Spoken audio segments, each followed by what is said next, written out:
involve judgments or evaluations that cause the listener to perceive them as less responsible and blameworthy. First, advantageous comparison can be a mechanism of moral disengagement. Advantageous comparison involves an attempt to appear morally praiseworthy or to deflect condemnation for one's unethical actions, by calling attention to other people or organizations that have done substantially worse things. The very bad actions of others don't exculpate the bad actor, but that contrast between their wrongness effectively makes the bad actor appear less blameworthy than if the acts were just judged in isolation. Advantageous comparison can be seen in a debate context, when a candidate accuses the other candidate of wrongdoing and asks them to explain, and in response, the accused candidate sidesteps the accusation and calls attention to clearly worse behavior in other nations or by other leaders. This lets the accused party avoid addressing the ethical violation that they were asked to explain. Next, we'll look at some other ways that moral disengagement occurs by shifting around perceptions of agency. Earlier, we covered the agent and patient signifiers used in the study of language. For example, Hans and Timothy. In Hans killed Timothy, Hans is the doer of the action, killing, so he's in the agent role. Timothy is the one affected by the agent's action, so he's in the patient role. Interestingly, we know from recent research in moral psychology and cognitive science that people in the agent role in language share some of the same qualities that we assign to that idea of agency. They're inferred to be more causal for events. They're inferred to be intentional as well. And we know from other work that we're going to cover later in the term that causal intentional agents in immoral events are typically who get the blame for the event. So agency is similar to responsibility. They both support an intuition that a person was culpable. In some disciplines, agency is discussed as just exclusively a favorable quality. But here, we're taking note of the fact that being an agent also brings with it the possibility that one is responsible and could be at fault. Earlier, we saw that moving the patient into the agent position with a passive voice can lead to the patient, the victim, being viewed as more responsible and blameworthy. There is another morally relevant move that humans do related to agency, and that's avoiding owning up to one's agent role, which can allow people to escape responsibility and blame. Let's look at some important ways that culpable agents can be made to disappear. Displacement of responsibility. It's an important way that people morally disengage. Displacement involves shifting agency over to someone else to minimize one's own agentive role in causing harm. Displacement is well represented in the phrase, "I was just following orders." This explanation is used to shift agency and responsibility for immoral actions that one would normally repudiate over to a higher level, higher ranking individual who can be held responsible. Displacement of responsibility can become a systemic or organizational issue. For example, consider soldiers in combat and higher ranking authorities who give them commands. The soldiers are obligated to follow the commands and protect the authorities by not revealing sensitive information. Authorities withhold information from soldiers, such as the risks these soldiers are going to face when they go into combat. This system keeps both soldiers and their higher ranking officials quiet about crucially potentially harmful events from each other. In this system where everyone seems to know nothing and actually may not know the relevant information, it's fertile space for displacement of responsibility, both up and down the hierarchy.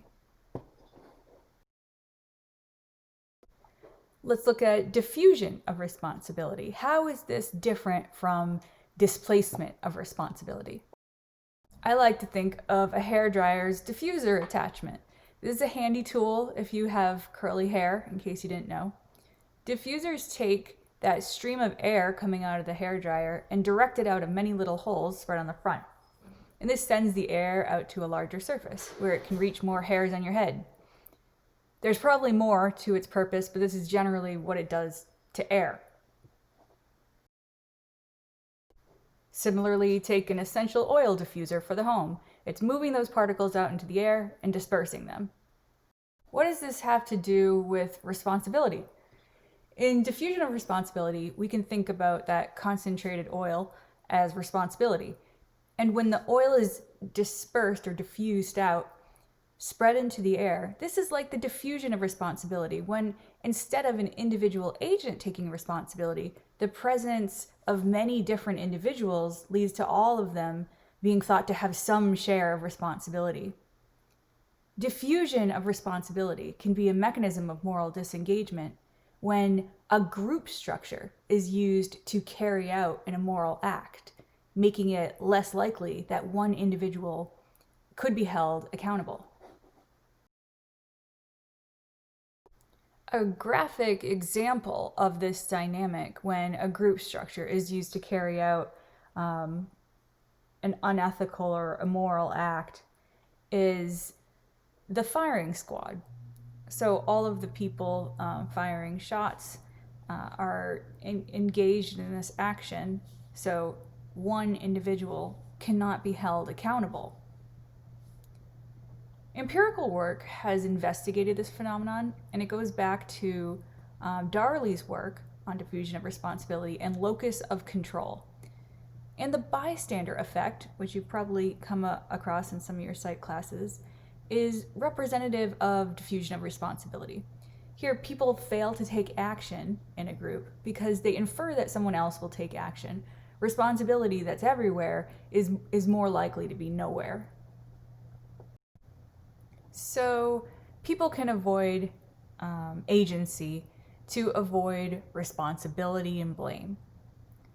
But on the other side of the coin, people can be denied agency and humanity and be subjected to abuse and violence. We're going to look next at dehumanization, a mechanism of moral disengagement that occurs when a person is stripped of their human qualities. Dehumanization makes it easier to morally disengage because it's easier for people to abuse a non-human than a person. Dehumanization takes different forms, including animalistic and mechanistic, so likening a person to some kind of non-human animal or some kind of program or machine.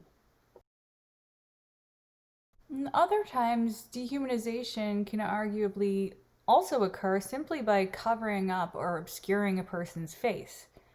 For example, the practice of hooding during torture in wartime.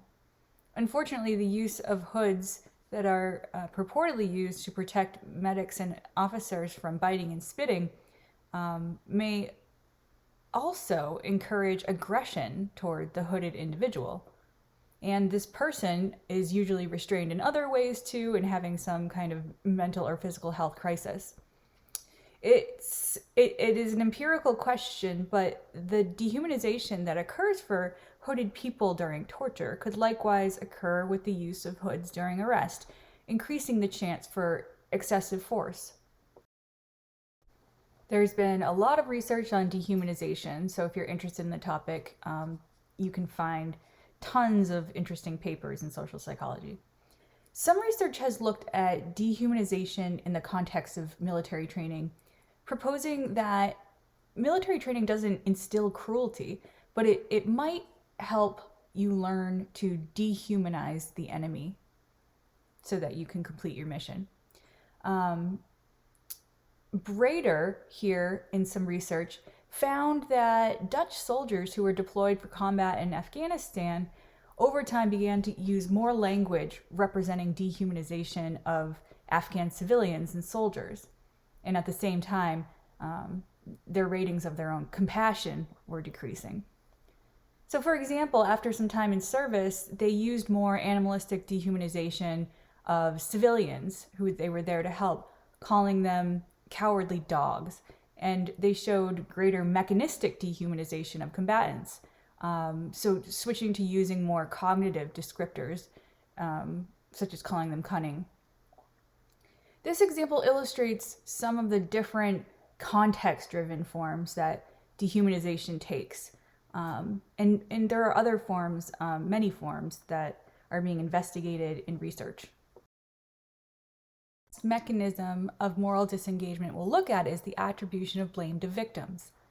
Victim blaming can take many forms. In some cases, it can involve explicitly rationalizing why victims' plights are their faults and saying that it was the victim's fault or they deserved it.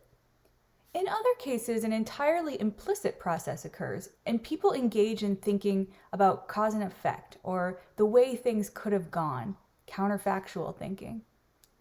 These thinking processes often carry on without our awareness, and they've been considered an aspect of victim blaming. For example, simply focusing on the victim's prior actions rather than the perpetrator's prior actions can actually focus our cognition to counterfactuals related to the victim's behavior. For example, if he had done X, he wouldn't have been mugged. These victim-focused counterfactuals can crowd out reasoning about the intentional act carried out by the perpetrator. Attributions to victims at both the explicit and implicit levels have been investigated, and researchers are interested in how they contribute to victims' further maltreatment.